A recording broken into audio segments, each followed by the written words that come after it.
ஐயிரு திங்கள் கருவினில் ஏந்தி ஆகாரத்துக்காக தன் மார்பினிலே ஏந்தி நான் செய்த பிழைகளை மேனையில் தாங்கிய என் அன்னையின் மனமே ஒரு கோவில், அதில் இருந்து தினம் தினம் உருவாகு. இப்படி பட்டிமன்றத்துல ஒரு பகுதியில இருந்து பேசுறது பெருசு இல்லைங்க. வாழ்க்கையில நாம எந்த அளவுக்கு துணிஞ்சி ஒவ்வொரு காரியமும் செய்யறோம்னுங்கிறது தான் மிகப்பெரிய ஒரு சவால். என்ன இப்படி சொல்லிட்டேன்னு பாக்குறீங்களா? வாங்க, இந்த ஃபுட்டை நீங்க பார்க்கும்போது யாரும் மூஞ்சி சுளிக்காம இருந்தா அது மட்டும் போதும். சரிங்களா? ஓகே. தமிழ்ல ஒரு பழமொழி சொல்லுவாங்க, பாம்பு திங்கிற ஊருக்கு போனா நடுக்கண்ட நாம தான் சாப்பிடணும்னு. அதை எத்தனை பேர் நீங்க ஃபாலோ பண்ணிருக்கீங்கன்னு எனக்கு தெரியாது. ஆனா கொஞ்சம் ட்ரை பண்ணி பார்க்கலாம்னு கொஞ்சம் சின்ன ஒரு முயற்சி எடுத்தேன். வாருங்களா பார்ப்போம். இருக்கீங்க நீங்க இதுவரைக்கும் இது மாதிரி ஃபுட்டை சாப்பிட்டு இருக்கீங்களா என்னன்னு எனக்கு தெரியாது. வாங்க இன்னைக்கு சாப்பிடுவோம்.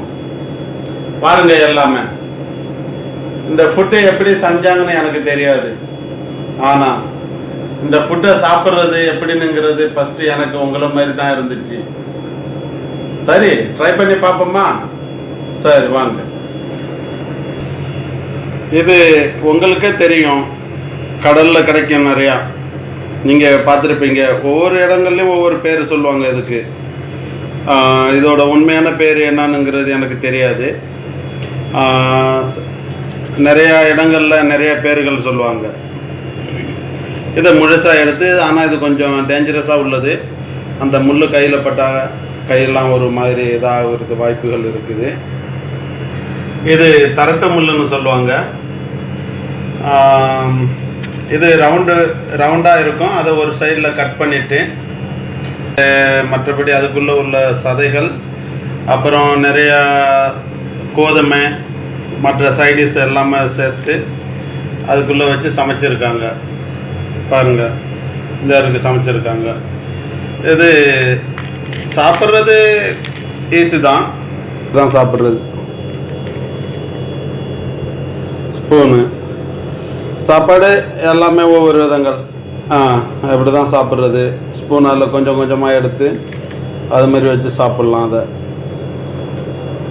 அது மாதிரி இதை சமைச்சிருக்காங்க. அந்த சதையும் மற்ற எல்லாம் சாப்பாடு எல்லாத்தையும் போட்டு அதை செஞ்சுருக்காங்க.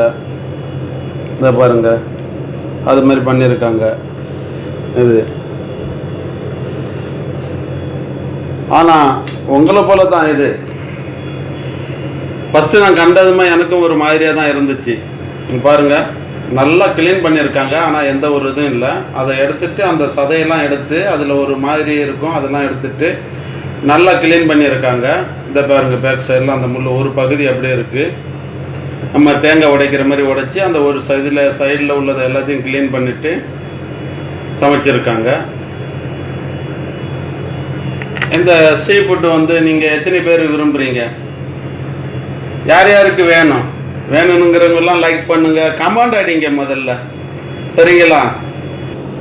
சாப்பாடுனால ரசிச்சு நல்லா ருசிச்சு சாப்பிடணும். சாப்பாடுங்கிறது மனசுக்கு இஷ்டப்பட்டு சாப்பிடணும். எனக்கும் பார்க்கறதுக்கு ஒரு மாதிரி தான் இருந்துச்சு. சாப்பிடுவோமா நாம? ஓகே வாங்க.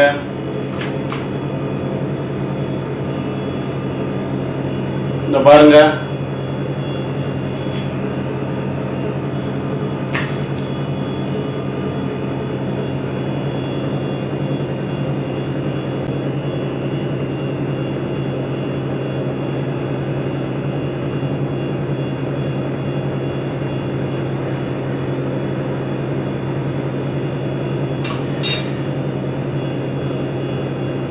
என்ன ருசி யாருக்கு தெரியும் இது? ஆனா பாக்குறது ஒரு மாதிரி தாங்க இருந்துச்சு. நல்ல டேஸ்ட். ஆனா அந்த அளவுக்கு நம்ம இந்தியன் ஃபுட் கம்பேர் பண்ண முடியாது. பட் இது வந்து யூரோப்பியன் ஸ்டைல்ல இருக்கு, ஜப்பானீஸ் ஸ்டைல்ல இருக்குது. இது பரவாயில்ல, சாப்பிடலாம். கிடைக்காத ஒரு ஃபுட்டு தானே, அதனால பிரச்சனை இல்லை, சாப்பிடலாம். அந்த அளவுக்கு டேஸ்ட்னு சொல்ல முடியாது. பட் பரவாயில்ல, கொஞ்சம் நல்லா இருந்துச்சு. Okay bye. நெக்ஸ்ட் இப்போ என்னத்த சாப்பிடலாம், அடுத்து பார்ப்போம் என்ன சாப்பிடலாம்னு நீங்க முடிவு பண்ணுவோமா.